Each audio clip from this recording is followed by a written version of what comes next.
Everybody mute your microphone. Yeah. It's a little icon, the green icon, microphone icon. Just click it and it's mute.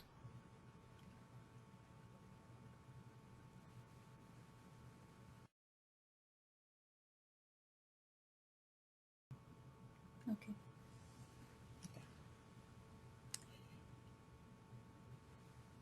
Good afternoon, everyone from London. Welcome to our webinar, The Flexible Way from FM to Digital, organized by the DRM Consortium. I hope you've been able to join us. You found the process easy, and we will very shortly explain how we are going to go about it. You have a panel on your right hand side. You will see who's speaking, and we at the end of the presentation you will be able to ask questions either in writing or in voice. When we open the mic, please let us know and we will open your mic. And I hope there will be loads of participants and loads of questions as well. The webinar is devoted mainly to DRM Plus, that mode of the DRM 30 standard that can be implemented in band 1, 2 and 3 of VHF. And we will have as a structure, we have invited Hal Neller, a digital radio consultant, to give us a very brief introduction to DRM. We have asked Alex to talk a little bit about the features which are common to the whole standard. And then probably the very interesting part with very recent results and experiences from European countries trialing DRM+. At the end, we will have a look at some practical questions concerned with the compatibility of DRM Plus and other open standards, in particular DAB, and also with what needs to happen to be introducing digital radio. So before much ado, I would like to invite Hal to remind us about the DRM, what it is and what it does. Hal, you have the mic. Thank you very much, Roxandra, and good afternoon. Hello? Hal? Are you there?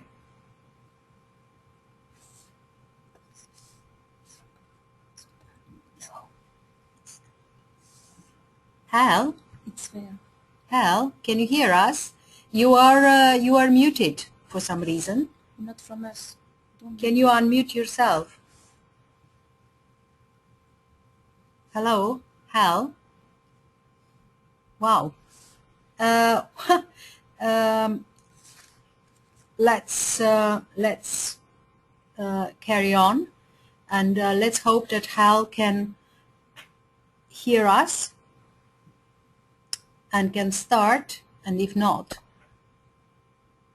I will... Hello? Can you hear? Hello? Hello, Hello, Hal. hello? Yes, Hal? Hello? Hal? Can you hear me?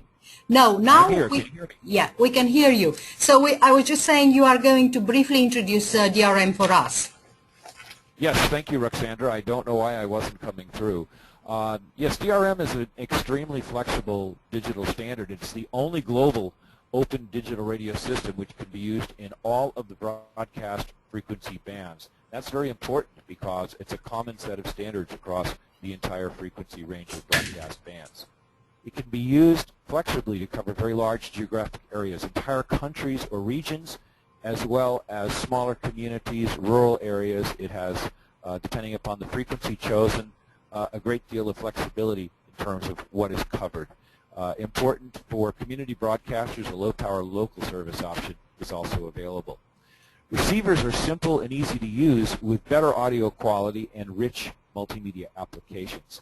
It's no longer necessary to remember the dial position number or a channel number. You can remember things by a program name or a station name, however you can easiest remember it. DRM fits within the existing broadcast channelization and enables broadcaster-controlled infrastructure. That means that no new frequency spectrum is required from the regulator. It can fit into the existing broadcast bands and into the existing broadcast channels. It is ITU recommended for worldwide adoption on all frequencies, which should make it very non-controversial for nations wishing to adopt digital technology because of that ITU. And it works seamlessly with and between other digital radio standards, which will be discussed a little bit later on in this program. Next. Next slide.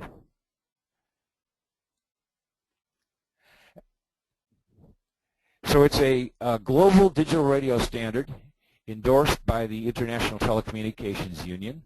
That's very important for countries to understand as they look at digital rollouts. It's the only global open standard recognized worldwide. This means that anyone can manufacture DRM equipment or DRM receivers with much ease compared to some of the other digital systems which have more proprietary standards. This applies equally for AM and FM. In the high frequency and VHF, high quality audio can be covered in all of these bands. In even AM broadcasting with DRM, it sounds like FM. We can cover very large geographic areas as well as we mentioned earlier, the rural and the smaller markets, also perfect for local markets. You may have up to 4 programs on one frequency as well, which allows a tremendous amount of diversity of broadcast with tremendous spectrum efficiency when you can operate up to 4 services. And they don't necessarily have to be just 4 individual audio programs. They can be text data services as well as for audio programs. We even have options for stereo and 5.1 surround sound. So lots of rich media and other things which will be explained a little bit later. DRM offers more than audio. It has data and multimedia, as we were talking about. And you'll be seeing some of that later from Alex, where we talk about images and text and news services. An important function for many nations is emergency and disaster warning alerts, and this is implemented within the DRM standard as well. So it's a very complete system. Now, we mentioned earlier that DRM is for all bands. It's the only system that actually operates in all the bands, all of the existing broadcast bands that we're aware of. The DRM Plus, of course, operates in all 3 VHF bands, as well as in the long wave, medium wave, and short wave bands in AM. So it is a uniform standard that can be applied across all of those different bands. And you can see in the graphic here, the DRM 30, we call it, for bands below 30 megahertz, and then above that is the newer standard, the DRM Plus configuration. So very flexible, very configurable, and very applicable across the entire spectrum of broadcast operations. Next slide, please.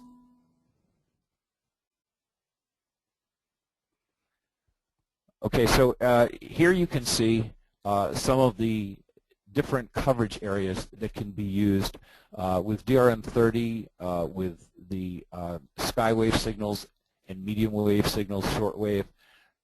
Tremendous amounts of coverage area. Entire regions of the world can be covered. Large coverage areas in the daytime with medium frequency, and of course long wave can also fit into there.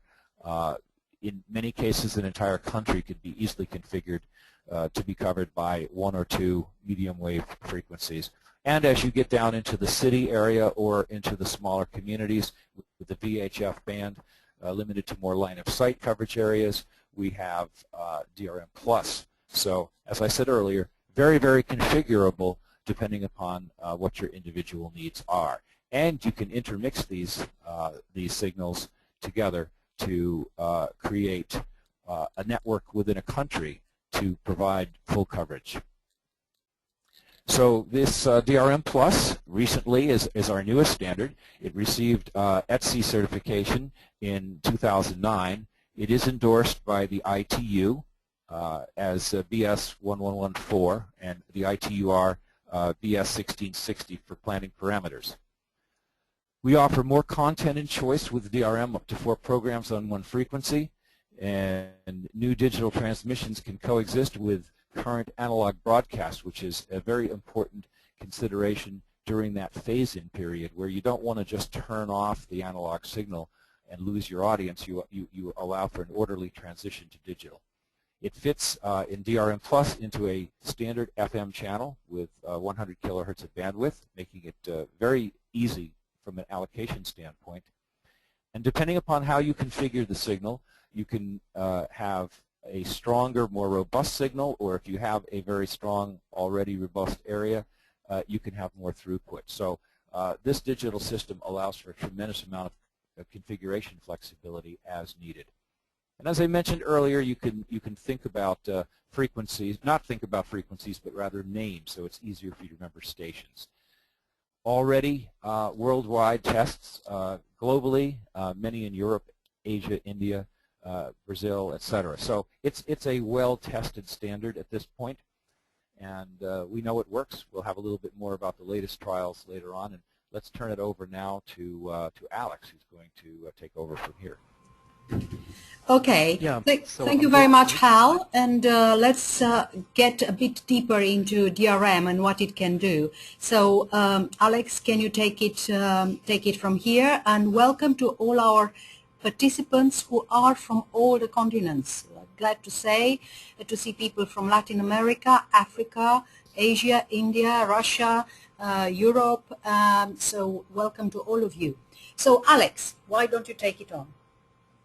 Thank you. So let's have a look at what DRM can do for you from a listener's perspective and what functionality there is, apart from the key benefits of broadcast behavior and coverage. First of all, let's be very clear, the DRM standard is one standard with two configurations, DRM 30 and DRM Plus, as just introduced by Hal. The functionality that we now see is exactly identical for the whole DRM standard. First of all, we said there is more choice. You can do up to 4 programs technically on one single frequency. In reality, for medium and shortwave, you will have between 1 and 2 programs, and in the FM bands or band 3, you may come up to 3 programs, for example, as a typical scenario. You can do simulcast analog and digital. The audio quality, we will have a little bit more on that. Imagine with DRM on short or medium wave, you could actually provide FM quality to a huge area very efficiently, and listeners won't notice any difference from a local FM station. And particularly in the VHF bands, you can easily provide 5.1 surround sound. We've mentioned the coverage and the reduction in transmission cost compared to analog transmission, which gives you a big saving over the years. We have the multimedia applications, automatic tuning and emergency warning, and on some of these issues I will now go into more detail. Next.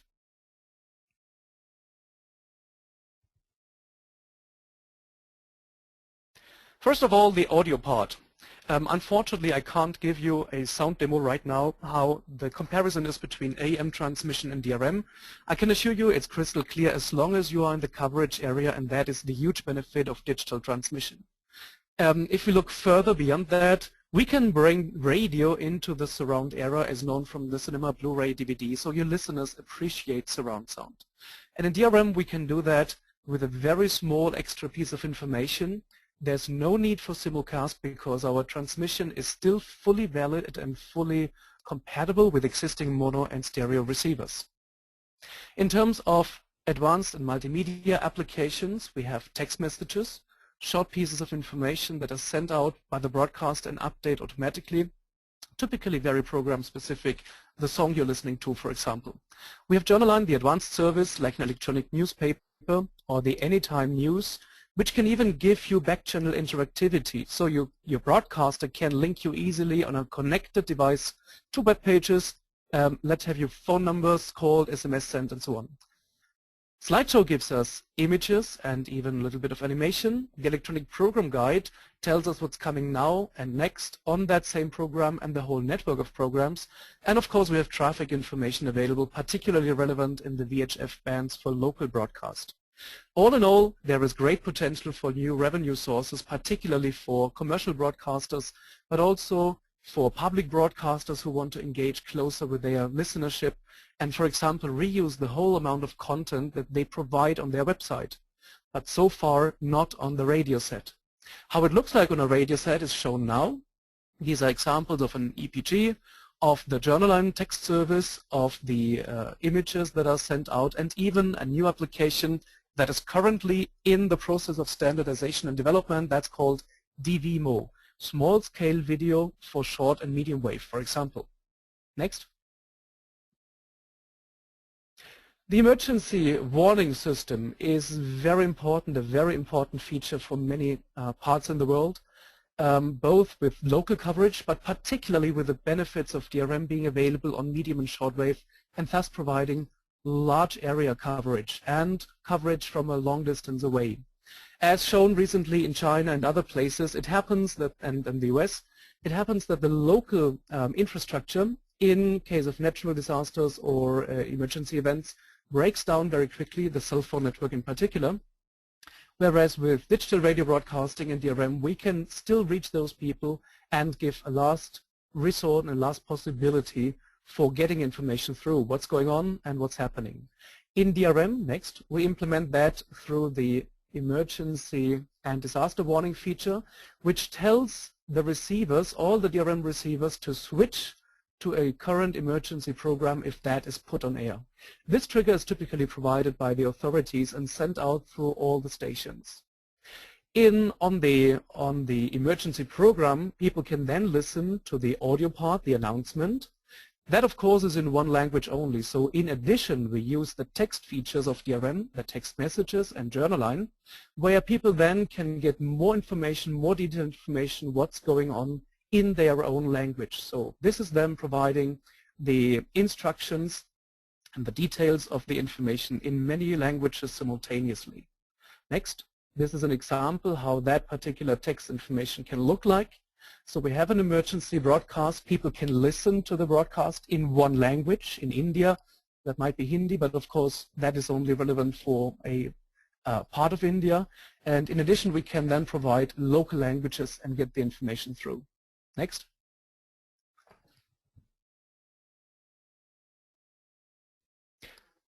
And with this, I hand over to Hermann Sensen from DigiDia. All right, thank you very much, Alex. And now I think it's time, after looking through all these features, to see how exactly this is happening in trials going on at the moment, or which have just finished. So we'll start with Herman in France with 2 cases. Herman, take it from. Yes, hello everybody. Can everybody hear me? It's okay. I would like to start with, I will talk about 2 trials that we have done in France. But first of all, I would like to mention that many trials have already been done before, and that DRM Plus is a very well tested standard today. Okay, and these trials have been, quite, how to say it, very scientific. And of course, the first trials are always the most difficult ones. What we want to show here also in this webinar is that it's now getting more and more easy to use DRM Plus. Yes, to use it also as real broadcast modus. Okay. The 2 trials we have done, there's one trial we have done in Brittany. So here you can see the map of Brittany for the people that are, that don't know it, because it's the most western part of France. Okay, you can see on the right side or the eastern side there's a town called Rennes, which is the capital of Brittany. There's our company called DigiDia. And on the left side you can see Brest, which is on the western part of Brittany. And just come back with the slide. And you can see here, in Brest we did the trial. You can see here there's a kind of, it's a little bit like in Norway. There's, we have, it's like a fjord, that goes deep inside the continent. We call this part of France is called the end of the world. Okay, so we did this trial at the end of the world. It's a hilly part, So it's a little bit like in England. So you can see on the next slide. You can see that it's 95 meters above the sea level, okay, which is quite good. So it's top of the hill, and we use a tower which is 48 meters high, okay. You will see later a photo of it. The trial has taken place in band 2, yes, and the used frequency is the 107.7. This is a free frequency. It is used in general in France for highway radio, but as there's no highway at the end of the world, we can use this for this trial. The type of the antenna was a dipole type, and just come back, please. Just come back, please. Yeah, it's a dipole antenna which was mounted at 37 meters high. Okay. Yes, and we used vertical polarization. Okay. On the next slide, please, next slide. You see the map. Okay, here you just see the side. Okay, and in the north of the side you see Brest. Okay, so there's in contrast to the tribes that we see in Trondheim, for example. The antenna was not inside the town. It was you know, at the southern part, south of Brest. Okay, a little bit. That's something like 7 kilometers far away. Okay, please, next slide. Yeah, here can you see again the tower that we used. Okay, it's yeah, you can see the antenna is mounted around yeah, 37 meters above above the ground. Okay, so then we have quite a good height of the site. And you can see in the next slide, this is the DRM plus transmission chain that you need to use. You can see here, yeah, basically to come on air with DRM plus, you need at minimum two things, which is a content server and a modulator. Okay, so we used the content servers and modulators of our company. You can see the content server basically is there to encode the data and audio content and bring it together to multiplex it. Then we have the interface between the content server and the modulator is IP based. It's called MDI interface. And out of the modulator, there you would get the real, in this case, real radio frequency. Okay, so high frequency program. Okay, high frequency signal. Sorry. So we have here 107.7, and all you would need to do, the minimum you'd need then is to amplify. You would need a linear amplifier, and this we realized with a Harris transmitter, where you can see, yeah, it's a Harris HD radio transmitter. Okay, one of the best hidden secrets of HD radio is that you can use all their transmitters. You can also use for DRM plus and for because it's linear transmitters and it's also digital modulation. And we placed then after this a cavity filter to be sure that there is no spurious frequency. You can go to the next slide, please. Yeah, this is just a photo. You can see it doesn't take much place. Yeah, you can see below is the preamplifier and the amplifier from Harris, and then above you see the small one is the modulator, the blue one, and the black box is our content server. Okay, next slide, please. Yeah, we did some coverage planning before doing the trial. This is something we would recommend in general. One of the goals of the trial was to how to say, to calibrate measuring the coverage planning tool. Okay, so basically we did a coverage planning, and then when we saw that the coverage planning and the real measurements didn't fit, then we adapted our coverage planning tool to get better results. Okay, this was one of the goals. Go to the next slide. Yeah, this is we used a small professional receiver from Kitty. This is a Korean institute that has developed it 2 or 3 years ago. You can see here the blue one is a spectrum, the typical spectrum. It's always rectangular for DRM plus. Okay, and you can see in the lower part, you can see that there are 2 services basically on air. One service with audio, and one service, yeah, which has one packet mode slideshow in it, and a second audio service. This is one of the features that Alex has mentioned before. You can have on one frequency 2 audio channels with very good quality.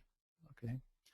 Yeah, one of the main problems that you would find when you do trials or broadcasts in DRM Plus is, yeah, you need to fit the famous spectrum mask. Okay, the red one you see here is the spectrum mask, and for the people that want to operate it, they need to fit to this. So I think Ivan can tell you a little bit more about this. It's not always easy to fit this, and it takes some adjustments. So between, of course, the modulator, the content modulator, and the transmitter, and also, you know, combiners and antennas and so on. Okay. Yeah, here just to show you, because can you please come back to the other slides? Okay. Yeah, here just to show you 4 typical spectrums that we measured, you know. So in reality, this is because the first one is a perfect one, but in reality it's rare that you find the perfect spectrum mask. The second one, you will find a spectrum mask where you have what we call a multi-tragic. This means you have several signals that would come to the receiver from several different ways. Okay, so we have a distortion of the signal. What is interesting to know is with this, it seems to be a bad spectrum musket, a bad signal, but you still can hear perfectly the audio signal. And even number 3, here we have really a limited, very limited signal, where you seem to have very bad spectrum. This is still a signal that can be heard, okay, in the receiver. And only signal 4, this is the basic, this is a signal where you can see it's so strong, there's such a strong interference here that it's basically, you know, pushing down all the signal. Then, of course, even DRM plus, you cannot do it anymore. Next slide, please. Yeah, this is a photo just to tell you how we measured it, because we did some scientific measurements around this trial. You see in the low, this is the building below, you see is the University of Brest, which is, yes, Telecom Bretagne. And you see on the right side, you see a car with an antenna on it. Okay, the antenna is 1.5 meters high. And in the car you have equipment from Rohde & Schwarz where you can measure very detailed, doing very detailed measurements of you know, field strength and things like this.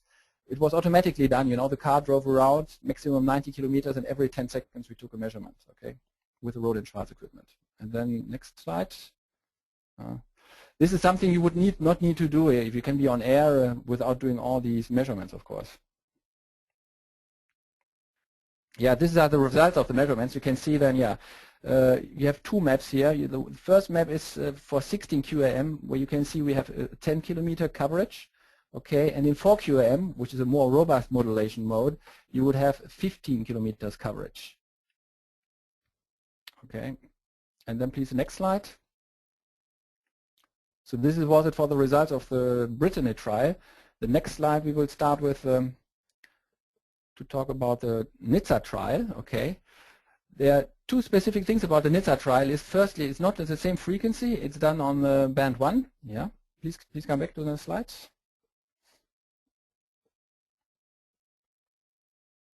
Okay, yeah, you can see, yeah, it was done in band 1, okay, and here you can see, yeah, Nizza, the town of Nizza, okay, it's close to the Mediterranean Sea, and the site again is on a mountain behind Nizza, so it's a very good site where you can get a very good coverage, okay, and the radio FM radio station that operated the trial was Agora FM, and the head engineer of it is André Scandale, okay. Next slide, please.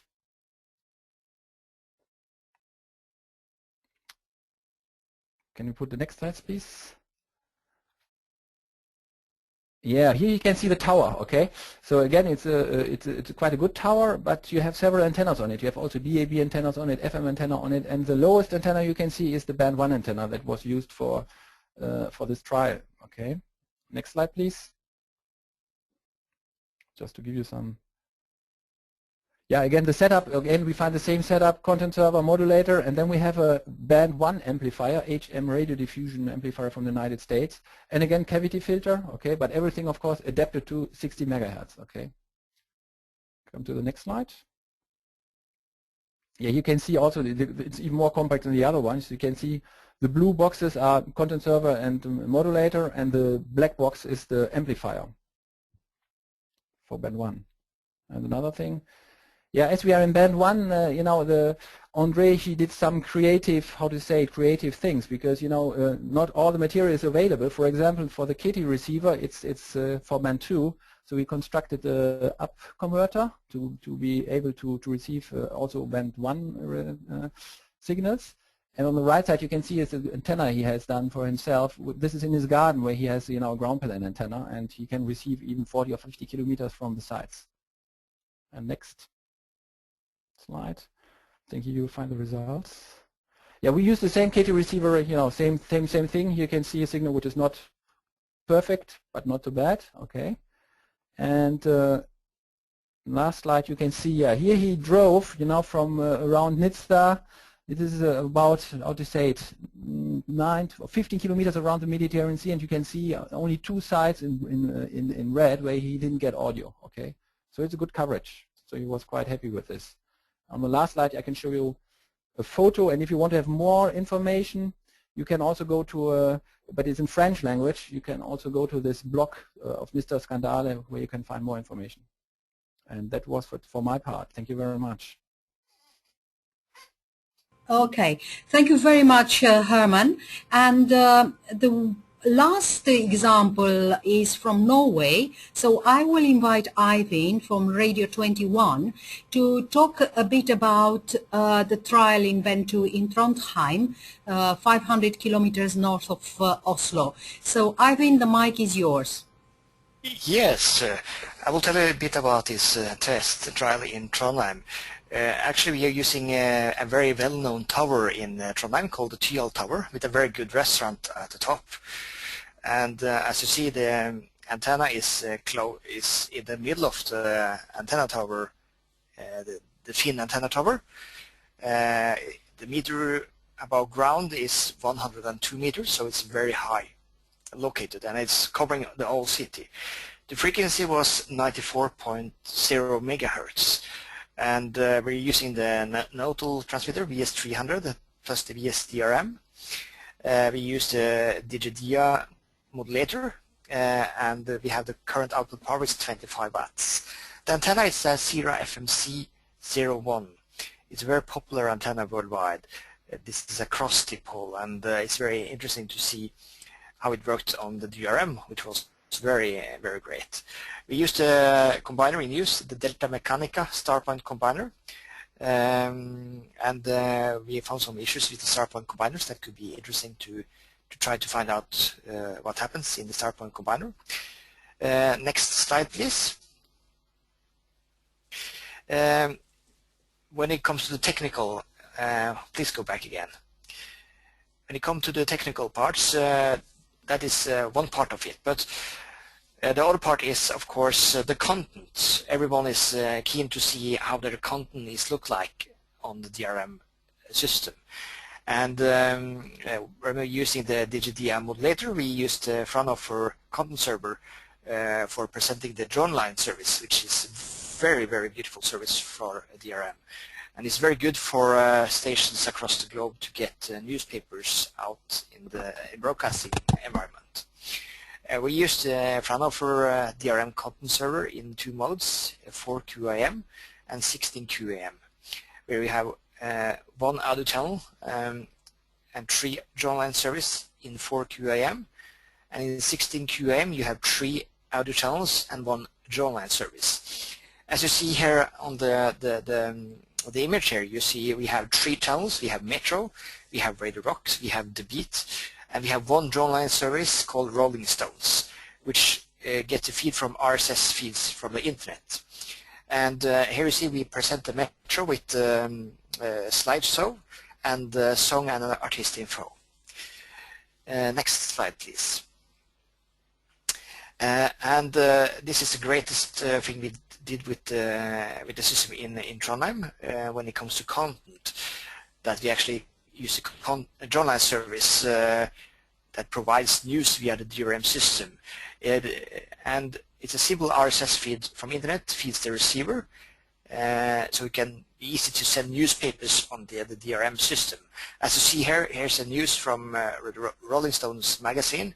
We have the latest news about Tom Morello, and you see the photo of him.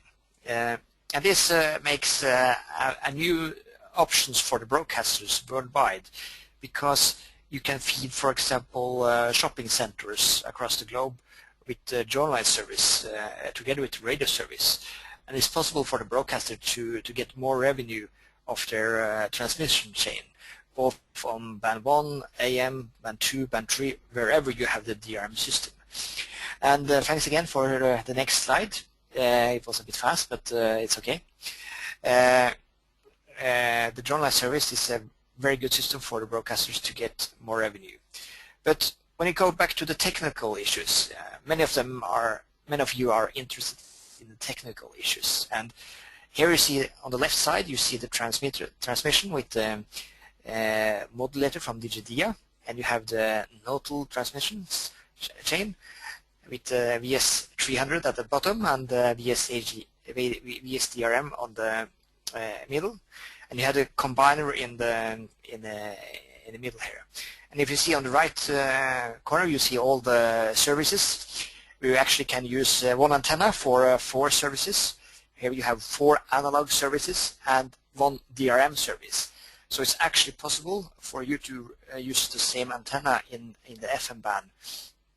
And this is quite interesting because a lot of you have your antennas and maybe want to share antennas, and maybe a lot of you have combiners. And here you can see it's very easy to connect the DRM system together with other service on the existing FM infrastructure.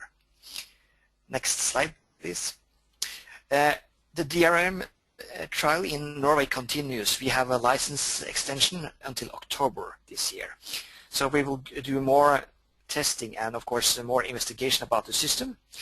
The planned coverage analysis is planned to do during the fall of this year. We have applied the license to increase the output power to 100 watts. And we need to do some adjustment between the combiner and transmitter, because we see that there are some interesting things that need to be done to make the DRM system works in the Starpoint configuration. And this help has been done from the BBC and Delta Mechanica. So this year will be a very interesting thing, because Norway is a DAB country, and we have seen that the smaller broadcasters are keen to go digital, but DAB is too big for small broadcasters, and it's also too expensive for one broadcaster to have a whole multiplex of 1.1 megabit, and it's more expensive to roll out for a local broadcaster. And for a smaller broadcaster or local broadcasters, DRM is the preferred solution for digital transmission in Norway. And even we are going to close the FM band for national-wide broadcasters in Norway. The government has opened up in the report to use the DRM Plus system for local broadcasters, and still use the FM for local transmissions. So that is the situation in Norway, and that was all for me from this moment. Okay, Ivan, thank you very, very much for your presentation. And because we are talking already about how countries, regulators are thinking of introducing digital radio, either one standard or a combination of standards, we will sort of close, if you want, the presentation with some considerations for introducing DRM+. And for that, I will pass on the mic again to Alex. Thank you, Roxandra. And actually, I have two subtopics. First of all, let's have a look and consider why would you go for digital radio. These reasons are very different, whether you are a public broadcaster or whether you are a private station. As a public broadcaster, you may enjoy the additional options for audio content, new programs, special interest, as the BBC, for example, has shown in the UK as a very successful model. You can get the internet news, all the rich content that you have created out to your listeners, to the radio sets, and you have the option, that's probably more as a regulator's task, for disaster warning, as we have seen before. As a private broadcaster, first of all, the biggest challenge is to secure your own future as a radio broadcaster. Because as we know, the listenership is moving towards rich media, to connected devices, and they expect more from radio probably than in the past. So moving forward to the digital area is the key objective if you want to stay relevant even in the future. For that is supported by extra revenue opportunities. You can get out sponsored information or ads along with your audio broadcast, and you can even tailor that very specifically to some of your listener subgroups. So it's a very efficient way to place ads. You can link with your online resources, with your website, with the social media, with all the tools that you use today, and make this experience available for your radio listeners on the radio set. And finally, when it comes to disaster warning, you probably will link up with the services that are provided by public broadcasters. That, of course, depends on your country. If you want to now go on air using DRM Plus configuration of the DRM standard, the most important thing you should keep in mind is there is a simulcast option if you want to add a digital signal to band 2, and if you have the capacity and the space available, that's probably the easiest way to add a digital signal to your existing analog broadcast. You may even be able to use the same exciter and transmitter, let alone the antenna. The existing frequency assignment, depending on your national situation, probably doesn't even have to be changed. In many countries, the channelization is wide enough to fit a DRM program in between the FM stations, the analog FM stations. It depends again on your local regulation, what happens with your, can you go back? With your frequency licensing, but most important for that perspective, the complete planning parameters. The decision how you roll out your network, how to plan your network, how to add DRM to your existing network, that's all done and available from ITU. Just download the planning parameters there. Next one. If you want to work on having receivers available for your national market, that is a major challenge and a major task to create a successful digital radio rollout. Don't take it too easy. It doesn't happen automatically. The first thing that has to be done is communication. Everybody involved in the process, that includes the broadcasters, the manufacturers, the retailers, the regulators, everybody who is somehow involved in the radio industry must get together on a round table. First thing, fix a launch date. That has been proven very successful because then everybody has something to work towards and everybody has the confidence, the knowledge when a digital radio system will be launched. That doesn't have to be years in the future. It can be less than a year if requirement be, because the tools are all there. Then start the communication toward the receiver industry and manufacturers very early. Get them involved, get them on board, because they need to prepare as well. And of course the retailers. And as a last step towards the rollout, start to educate and excite the public and the listeners, because they in the end will need to learn about the extra benefits and have to buy new receivers. Second, assure that you have political support. The disaster alert feature of DRM is a very powerful feature, and we believe that in many countries it would make sense to mandate it, having it in new radio sets as a default feature. And in some countries it might also be the case that there is an option to set a sunset date, a switch-off date for analog radio, as just happened in Norway as an example. And finally, as a broadcaster, make sure you have exciting content, exclusive content that is not just a simulcast. You also need to have the simulcast of your successful analog programs, but that is not the only offer. And make sure you bring exciting data services to listeners to show what the benefits are of digital radio. Next. This is now a more graphical way of representing the rollout phase. You see there are 4 major milestones. First of all, this DRM, obviously, the decision to either adopt or at least co-adopt DRM in a country must be taken. Then a national body should be set up with all the stakeholders, which as a first task has to define a launch date and agree that. And finally, the public launch. This is the point when all the transmission equipment has to be ready, the receivers in the stores, and the listeners at least basically educated what's coming up and what's in it for them. Next.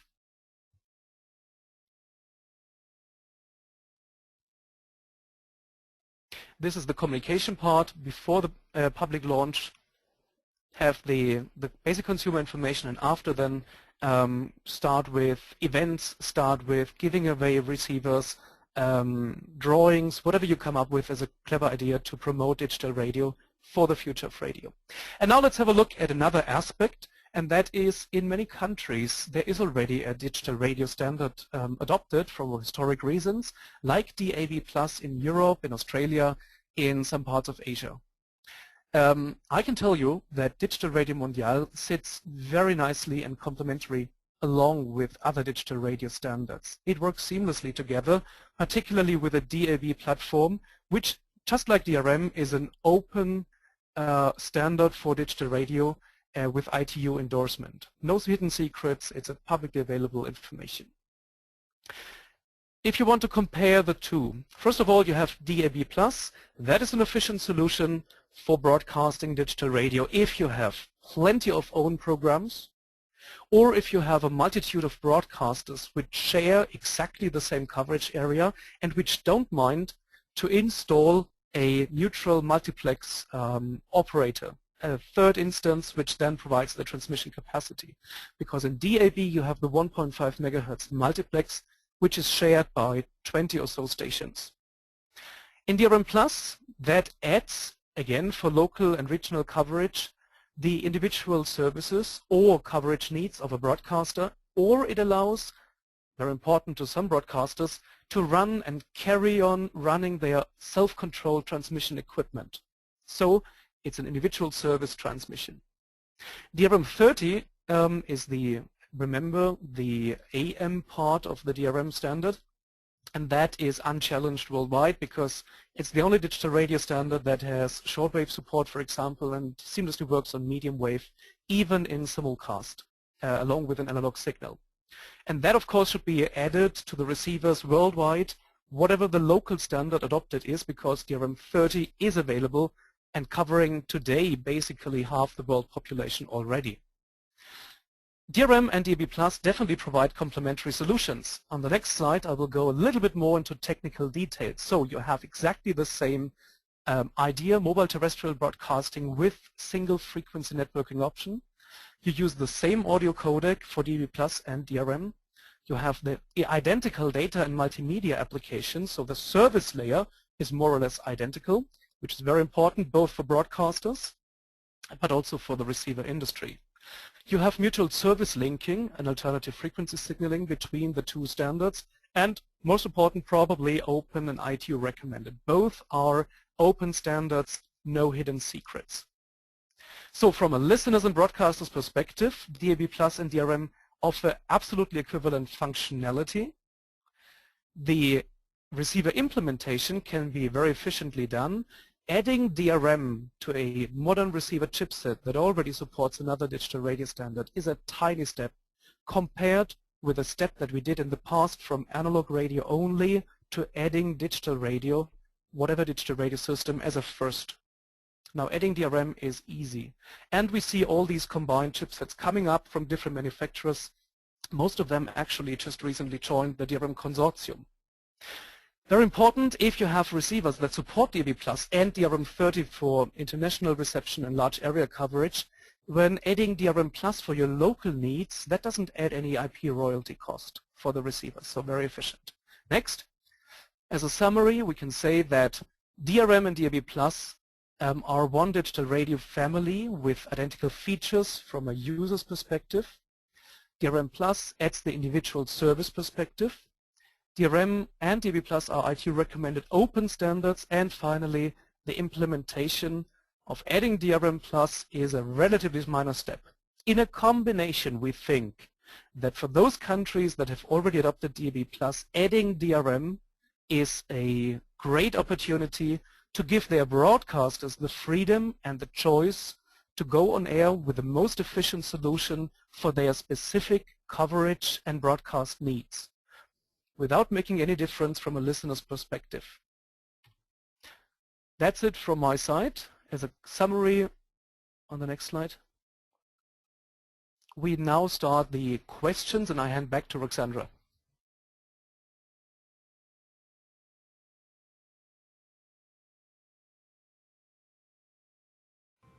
Thank you very, very much, Alex, Hal, Herman, and Eivind. I hope you could follow all this, and rest assured we will be able to send you the presentation, and we hope to continue the questions and answers, and we will be able to take your questions. I think that while the presentations was going on, a few questions came. One was, will we get the presentation? Yes, yes, from Russia, you will get it. Another one was, who is participating? And as I explained, there are people from all over the world sharing in this. A more direct and clear question came from India, and this question was about integrating DRM Plus into mobile phones, and how far we are going with this project, as it were. I mean, I will just kickstart the answer by saying that in many ways this is the holy grail of digital radio for any standard, not just DRM. Integration into mobiles and making mobiles into receivers, digital radio receivers, has to be the ultimate goal. As far as I know, there isn't big development yet, or a commercial development, although there are various ideas and plans to get DRM Plus into mobile phones. I think this can be said more or less about other standards as well. If you think of the three types of receivers, standalone, car and mobile, in a sense the mobile is the most desirable but possibly also the most difficult to achieve because of energy consumption, antenna and other issues. But we are getting closer with smaller chips and with features that are shared on the digital platform. I don't know if any of the panelists wants to add anything to this. Yes, I can add some good news. First of all, particularly for India, we had the first meetings with the Association of Cell Phone Manufacturers. That was very successful, and that will continue. And they seem very eager to understand more about DRM and see what's coming up. Then the second thing is about the implementation. First of all, for DRM Plus, but also for DRM 30, there have been models of receivers available in the market which support medium wave with a built-in antenna, and there now are models of cell phones that have the FM band and band 3 covered without an external antenna, without the headphone cord that you used to have. And finally, we have good news that I learned not too long ago from manufacturers who are involved in the cell phone industry and provided FM chips and DAB chips in the past. They are now very close to providing DRM as an add-on to these chips. So there's plenty of things going on, and we are definitely eager to work on that, and we will progress that work. Thank you very much, Alex. There is another question which came. One of our participants has a DR111 receiver and says, what do I need to do to get DRM Plus? The truth is that DR111 is a DRM 30 receiver, so that's for the AM bands. And for DRM Plus, you would need another receiver, or this type of receiver or manufacturer needs to incorporate DRM Plus. However, we have seen a DRM Plus receiver solution at work both in France and in Norway, and maybe you can tell us something, Eivind, about how we receive DRM Plus in Norway. Eivind? Yeah? Hello? We actually used, yes, do you hear me? Yeah, we can all hear you. Yes, I see there's sound here, but I think I'm muted. No, no, you are not. We used the FunCube dongle for, we used the FunCube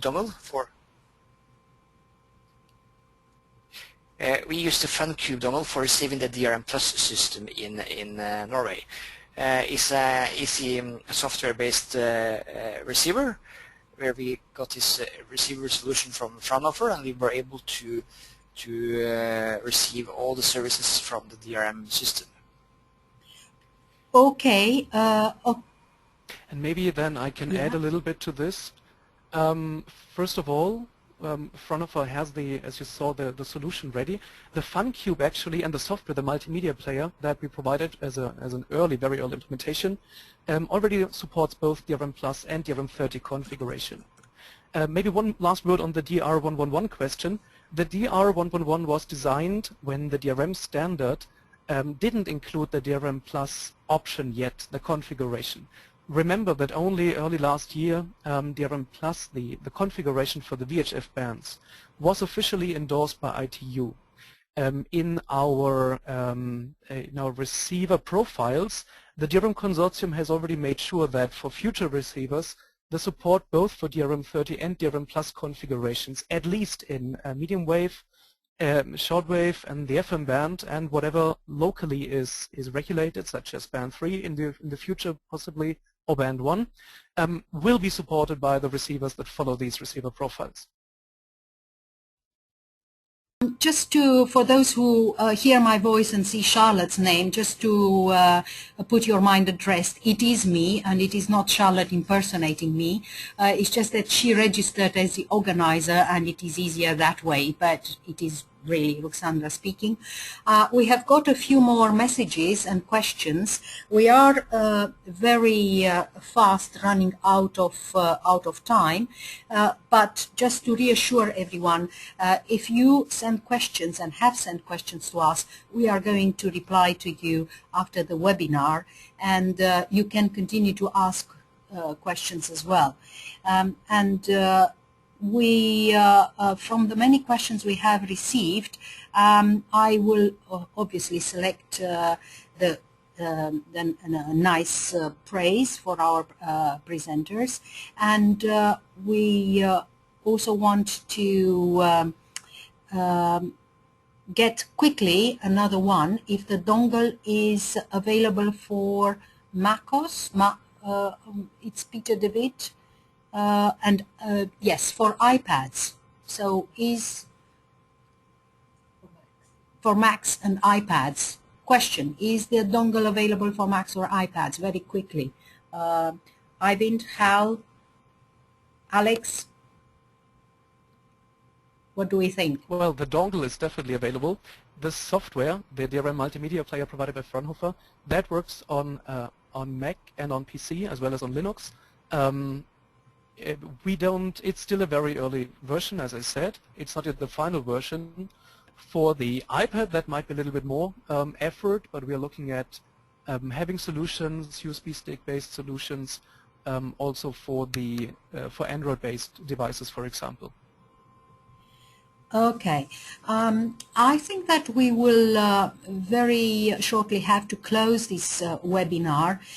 There are many more questions about DRM Plus trials. One I'm just scanning at the moment is about DRM Plus trials being carried out in the Western Hemisphere or in the Western countries. How about the rest of the world and availability of receivers? Just to reassure the person who asked the question, actually, we had very, very successful DRM Plus trials in Sri Lanka, India, and Brazil before doing the ones Herman and Ivan talked about in France and in Norway. And as to the availability of receivers, just to remind you that DRM Plus is the youngest of the digital radio family, being ITU recommended last year. So we think it is the most flexible, easiest to introduce, most efficient, and therefore there will be receivers that will benefit from all the developments in digital radio. So you will see DRM receivers in Brazil, in India, in Sri Lanka, and many other parts. And there is one last question, and I think that will be the last question. What it will take to add DRM Plus to an existing FM analog transmission? And I don't know who would like to take this question. Herman, maybe? Can you reply to this one? Yeah? Herman? Yes. So what will it take? The minimum, yeah, can you hear me? Yeah, yeah.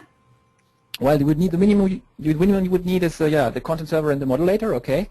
And then it depends. There are different types of output of the modulator, okay? If the modulator, for example, the modulator we have, for example, RF output. In this case, it's enough to have an amplifier, and then you need to check if in the transmitter you have already, if you have a linear amplifier mode already.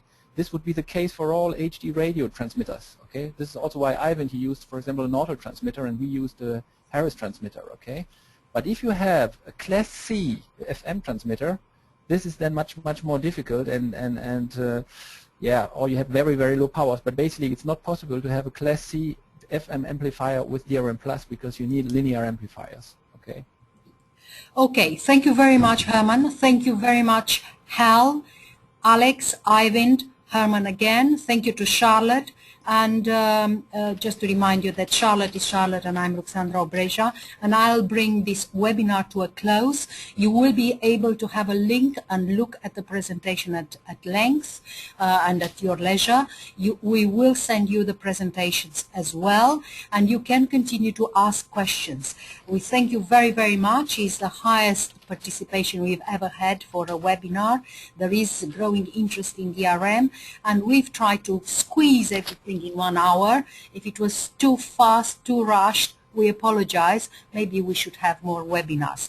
Thank you to everyone. Have a nice afternoon and a possibly sunnier one than what we have in London at the moment. All the best. Bye. Bye-bye. Bye-bye.